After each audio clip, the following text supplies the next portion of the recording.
Hi guys! Dito sa Pakistan, pag hindi gumagana yung electric kasi wala tayong electric dito, nawawala kasi yung electric dito sa Pakistan, may oras yung pagdating niya, may oras din yung pagkakapatay nila. So, hindi tayo makakagamit ng microwave. So, ang ginagawa ko, nagpapainit ako ng tubig, katulad nito.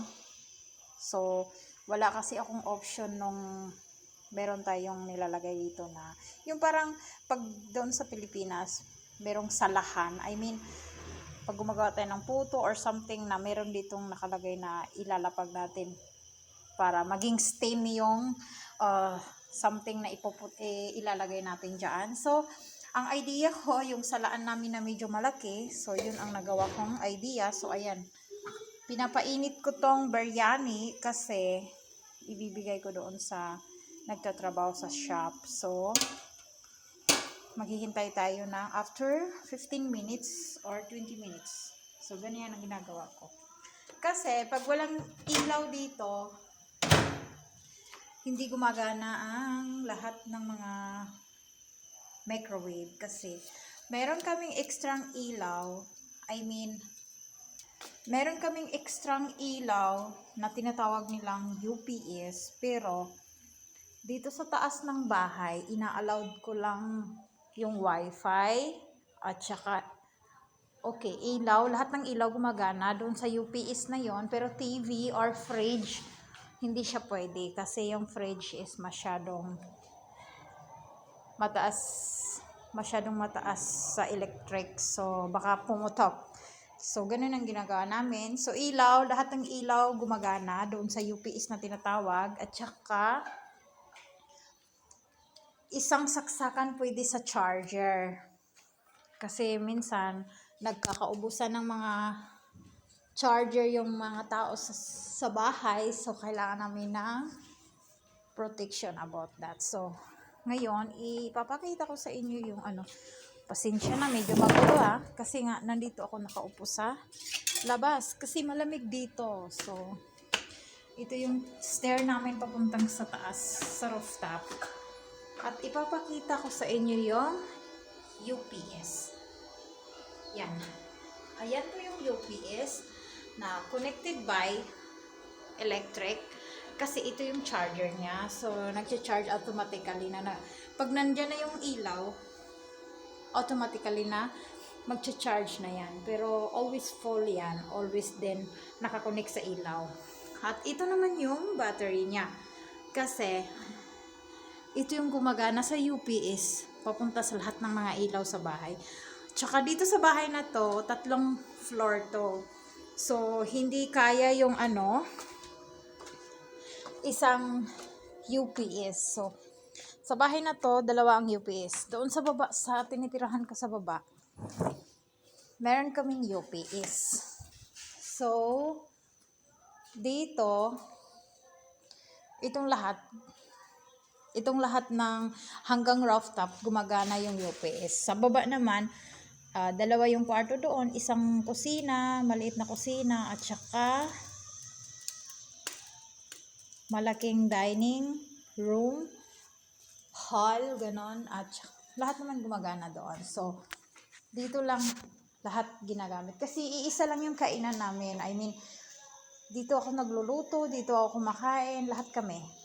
Pag nandito din yung mister namin, iisa lang yung kainan namin kasi para walang gulo. Tsaka nagluluto din ako minsan sa aking food. Pero dito naman sa ginagawa ko, para walang walang giitan, I mean, hindi kami nagkakaroon ng problema. As long as na okay kami, walang problema. So, yun. Ang tinutukoy ko na sa baba ay dito. So, ngayon, pupunta tayo sa baba. Makikichismis tayo. Charot. Ako lang naman yung chismosa dito. Yung ako lang yung Pilipinas. So, ako lang din ang nagchichismis sa sarili ko. Ganon. So, ayan, may CR dyan. At saka meron din. Ito namang lola na to. Bakit kung ano-ano nilalagay sa bangkita. Ayan. Naghihintay siya ng Dude ko ini ay Bubo. Ala. Sabi ko, dumating na ba yung ano namin? Yung milk. Ayan, yung ginagamit naming battery dito sa baba. Actually, mataas to. Kasi, kumbaga, malaki to kaysa dun sa taas. Kasi, marumi yung baba. Kahit linis ako ng linis, yung matanda, dumi ng dumi. Tsaka, ito yung UPS na tinutukoy ko. Ay, naku, ang daming mga chichipurichi dito. Uy, ano ba yung mga tao na ito? Oh, pati dustpan nakalagay sa table. Ang sarap naman ng buhay. Tsaka yan, may wifi kami. Tsaka may isang fridge dito. Hindi rin siya gumagana by UPS. Gumagana siya in electric. So, ayan yung tinutukoy ko na kwarto. Kwarto yan ng matanda.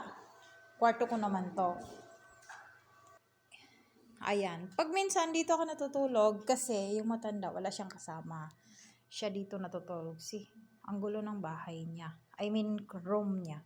Kasi alam mo na, matanda na. Tsaka kahit anong linis mo, ganoon pa rin. See what she's doing in her own room. Oh, pati mga plato, mga kaldero, ay nako. Akala mo may mga magnanakaw dito ba na nakawin yung mga anting-anting niya. Ayan. Ang dami niyang gamot. Kaya hindi tayo mawala-wala sa mundo, charot. Next naman, ito namang yan ay oven. Ito yung oven ko. Ito naman gumagana siya by electric. Hindi siya pwede sa UPS. At saka ito, katulad nung UPS, automatic to na sa kuryente at saka sa UPS. So, ito yung kusina ko. Before, dito kami kumakain. I mean, dito kami nagluluto lahat kasi hindi pa gawa yung taas. So, dito kami nagluluto lahat. At dito kami nakatira sa baba.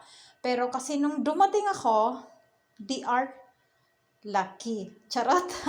Hindi, tinutukoy ko lang yung totoo na nung dumating ako kasi ginawa niya yung taas, lahat kompleto yung taas, lahat bago ang laman, bago ang lahat ng tanks doon sa taas. Maliban sa mga, alam nyo na, yung pang-ibaba natin, yun ang hindi bago. So, ayan, pero dahil yung matanda, siya yung nagmamana dito, medyo hindi ako sure na malinis. See? Hindi ko alam kung anong pinagkakagawa niya dito kasi hindi ko mahawakan. Ako dapat dito Dito ako dapat. Kasi dito ako nakatira sa baba. Pero, pag yung matanda kasi, pinapakialaman ko yung gamit niya. Makapagalitan ako. Kaya ginawa ko, wala akong pakialam kung anong ginagawa niya. So, ngayon, papasok tayo sa sarili kong kwarto. Ayan. Ito yung heater na ginagamit ko pag malamig dito. So, yung charger ko medyo makalat. So, i-arrange natin. Ayan, yun yung mga anting-anting ko. Charot. Ito yung unang room nila. Pero dahil ako na yung nagmamay-ari, I mean, ako na yung nakatira. So, dito ako natutulog. Pag yung kasama yung lakay ko, dito ako natutulog. So, masyadong maliwanag. Oh my gosh. Hindi tayo pwedeng makita.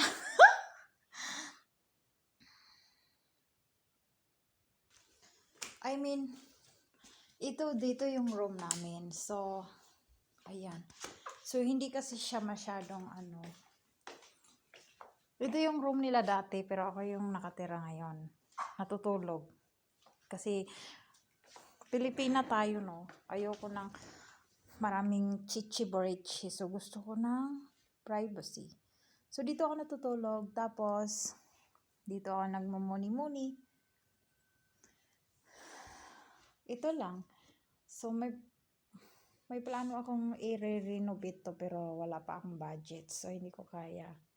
Kaya sana, gusto kong sumuporta sa mga mahihirap dito. Yung alam mo yung gusto kong tumulong, pero wala akong pamimigay dahil wala naman akong pera.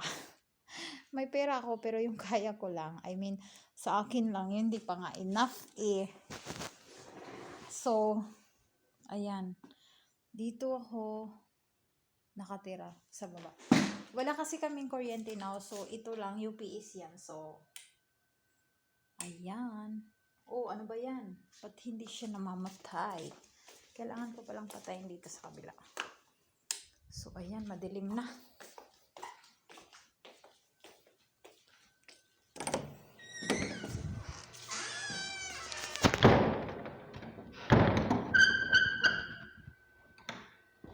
So, ito yung makalat kasi yung matanda, hindi mo siya mapakialaman yung mga gamit niya. So, ayan.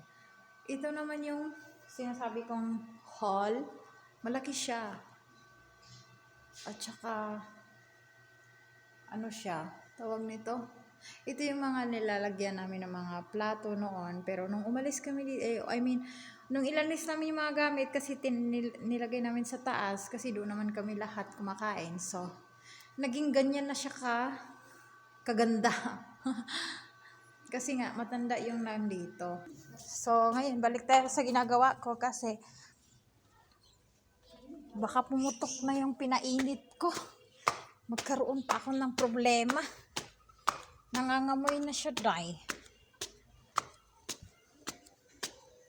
Oh my God, what is this? Ayan. Ayan yung anak ko. Say hi to my vlog. Hello! Hi! Hoy. Ayan, mainit na siya, dai. So, hindi na siya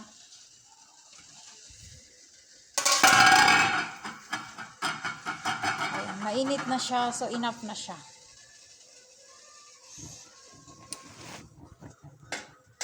So, ayun lang. Na-share ko lang yung gusto kong i-share. Wala akong magawa eh.